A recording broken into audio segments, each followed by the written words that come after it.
এখানে খেলতেছি না, এখানে খেলতে দেন না। জাতীয় দল দেখা যাবে, ওইটা পরেরটা। দল ওয়াইজ আমরা বলবো আমরা খুব ভালো পারফরমেন্স করছি। প্রথমের দিকে আমরা আমাদের কিছু প্লেয়ারকে আমরা মিস করছি, যেমন রিয়াদ ভাই, মিরাজ, এরা কেউ ছিল না। আমি তো বললাম রানার্স আপ, এখন তো অপশন নাই, কারণ আবহাওয়ানি অলমোস্ট এগিয়ে গেছে। বাংলাদেশের প্রিমিয়ার লিগ তো এর উপরে কোনো লিগ নাই আমি মনে করি। ক্যাপ্টেন কিন্তু আপনাকে পুরো খেলা খেলে দেয় না। আবার ভাইয়া ভবিষ্যতে মানে জাতীয় দলে ফেরার জন্য প্রচেষ্টাটা আপনার কেমন? এখানে খেলতেছি না, এখানে খেলতে দেন না, এখানেই খেলি। জাতীয় দল দেখা যাবে, ওইটা পরেরটা। ভাই দুই একটা ম্যাচ যদি আরো জিতে থাকতে পারতেন তাহলে তোমার চ্যাম্পিয়নশিপের জন্য ভালোভাবেই থাকতে পারতেন রেসে, যদিও সুপার সিক্সটা খেলবেন।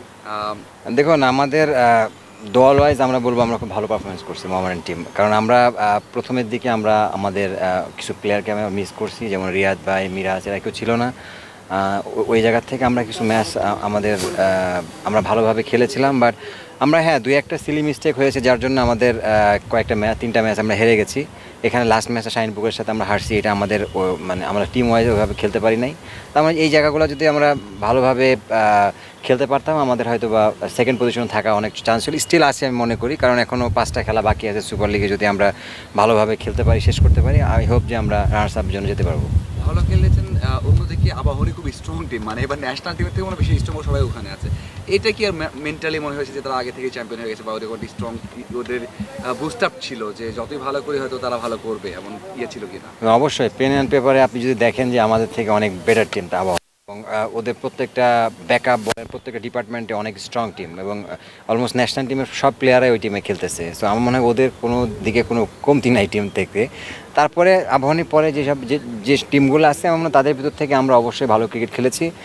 আর এখনও শেষ হয় নাই, সুপার লিগে 5টা ম্যাচ বাকি আছে। আমরা আশা করব যেভাবে আমরা খেলেছি, যে প্ল্যান ছিল যেভাবে খেলা, ওইভাবে আমরা শেষ করার চেষ্টা করব। সরি, আমি তো বললাম রানার্স আপ, এখন তো অপশন নাই, কারণ আবাহনী অলমোস্ট মানে সবার থেকে অনেক বেশি এগিয়ে গেছে। তো আমার মনে হয় যে আমরা এখন রানার্স আপে আমাদের অনেক বড় একটা অপরচুনিটি আছে, আমরা যদি ভালোভাবে শেষ করতে পারি, এটা চান্স আছে।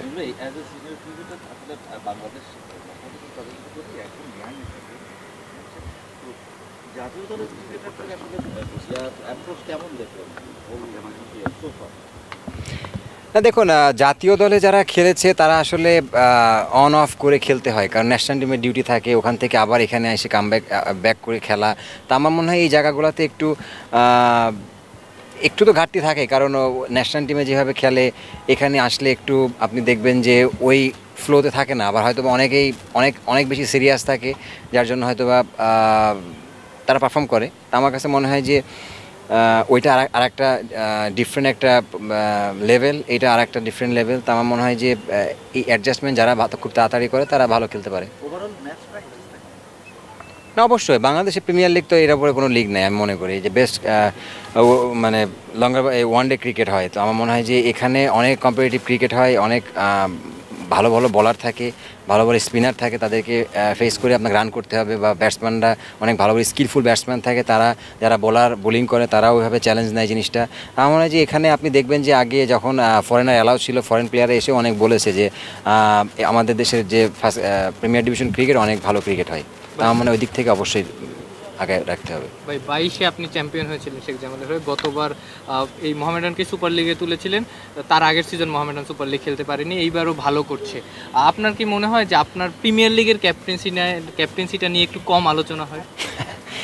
না না ভাই, ক্যাপ্টেন্সি দেখেন, ক্যাপ্টেন্সি জিনিসটা হচ্ছে ক্যাপ্টেনের তো কাজটা থাকে কি, ক্যাপ্টেনের কাজটা টিমটাকে কীভাবে গোছায় রাখা, বা সবার সাথে রিলেশনটা কীভাবে করা, মাঠে একজন প্লেয়ারের কীভাবে তাকে কীভাবে হ্যাপি রাখা, তার ডিমান্ড ওয়াইজ তাকে কীভাবে আমাকে চালানো, এইটা ক্যাপ্টেন কিন্তু আপনাকে পুরো খেলা খেলে দেয় না, দিন শেষে কিন্তু প্লেয়ারাই খেলে। তো এই জায়গাটা থেকে আমি মনে করি আমি সবার সাথে খুব কোঅপারেট থাকি, সবার সাথে সবার ওপিনিয়নগুলো আমি ভালোভাবে নেওয়ার চেষ্টা করি। আমার মনে হয় এই জন্যই হয়তো বা তারা আমার সাথে খেলতে, বা অনেক প্লেয়ার আমার সাথে খেলতে স্বাচ্ছন্দ্য ফিল করে। এবং আপনার এখন যে অভিজ্ঞতা, এখন যে বয়স, যতখানি আপনি মাঠে ক্যাপ্টেন্সি করবেন তার চেয়ে নতুন একজন ক্যাপ্টেন তৈরি করা, বা ইয়াংদের মধ্যে আপনার যে ক্যাপ্টেন্সির যে গুণটা আছে সেটা ছড়িয়ে দেওয়ার একটা ব্যাপার থাকে। তো আপনি আসলে এই দলের কোন ক্রিকেট ক্রিকেটারের মধ্যে আপনার সেই ব্যাপারটা ছড়িয়ে দিচ্ছেন বা ক্যাপ্টেন্সির ওই ব্যাপারটা শেখাচ্ছেন? দেখুন, আমি এই মোহামেডানের ক্যাপ্টেন্সি নেওয়ার আগে আমি রিয়াদ ভাইকে ফার্স্টে বলেছিলাম যে ভাই আপনি ক্যাপ্টেন্সিটা করেন, আমি এবছর আমি এমনি খেলি। তো উনি করে নাই, যেহেতু আমাকে দায়িত্ব দেওয়া হয়েছে। এবং ইভেন কি আমি আজকেও বলেছি যে সুপার লিগটা আরেকজন করুক, আমি চাই যে মিরাজ বা যে কোনো একজন করুক, কারণ ওরা এখান থেকে হ্যাবিট করবে। ক্যাপ্টেন্সি যখন এখান থেকে প্র্যাকটিস করে যাবে, ওদের ন্যাশনাল লেভেলে গিয়ে তাদের জন্য জিনিসটা আরও ইজি হবে। মানে পুরো একটা মুখস্থ থাকবে যে আমি এই জায়গা থেকে ক্যাপ্টেন্সি করে আসছি। তো আমার মনে হয় যে ডেফিনেটলি আমি চাই যে তারা করুক। আমি আজকে সকালেও বলেছি যে আমি চাইবো যে নেক্সট 5টা ম্যাচ মিরাজ যদি করে অবভিয়াসলি ভালো লাগবে। আমার কাছে আসলে ক্যাপ্টেন্সি জিনিসটা অতটা ম্যাটার করে না, কারণ আমি চাই যে দিন শেষে এজ এ প্লেয়ার হিসেবে খেলতে পারা, এজ এ ভালো টিম মেম্বার হিসেবে থাকা, আমি এটাই মনে করি। Thank you.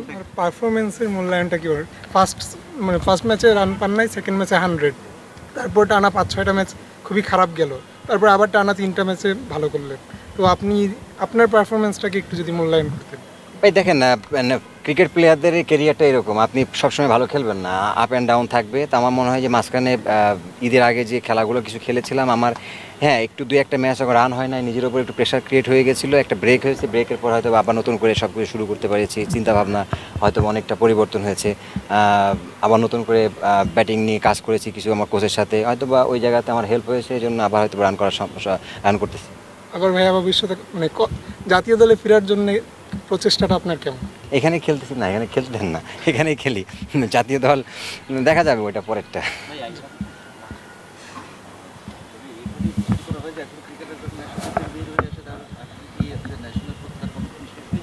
নাকি সে যখন ঘরোয়া লিগ খেলে তখন ওই জায়গা থেকে হচ্ছে ন্যাশনাল টিমকে হেল্প করে? অ্যাজ ফর এক্সাম্পল আপনি হচ্ছে গিয়ে কারেন্ট ন্যাশনাল টিমের বোলারের বিপক্ষে খেলছেন, সেই এক্সপেরিমেন্ট করছে, যদি একটু দেখুন, আমার কাছে মনে হয় না যে আমাদের ডোমেস্টিক প্লেয়ার আর ইন্টারন্যাশনাল আমাদের যারা খেলে তাদের খুব বেশি ডিফারেন্স।